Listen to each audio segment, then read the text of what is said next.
తెలుగువారి పండుగ ఉగాది. పంచాంగం ప్రకారం ఉగాది నుంచి కొత్త సంవత్సరం మొదలవుతుంది.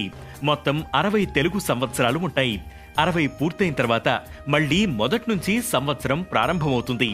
ఈ 60 సంవత్సరాలకు ఒక్కొక్క పేరు ఉంటుంది. దీని వెనక కూడా ఓ కథ ప్రాచుర్యంలో ఉంది. ఒకరోజు నారదుడి గర్వాన్ని తగ్గించేందుకు విష్ణువు ఒక మాయ చేస్తాడు. నారదుణ్ణి మహిళగా తయారు చేస్తాడు. స్త్రీ రూపంలో ఉన్న నారదుడు ఒక రాజుని పెళ్లి చేసుకుని 60 మంది పిల్లల్ని కన్నాడు. అయితే ఆ 60 మంది ఒక యుద్ధంలో చనిపోతారు.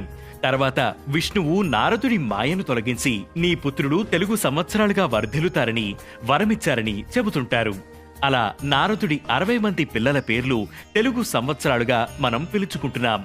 ఒక్కో పేరుకు ఒక్కో అర్థం కూడా ఉంటుంది. రేపటి నుంచి విశ్వవసు నామ సంవత్సరం ప్రారంభమవుతుంది. విశ్వవసు అంటే ధనం సమృద్ధిగా లభిస్తుందని అర్థం.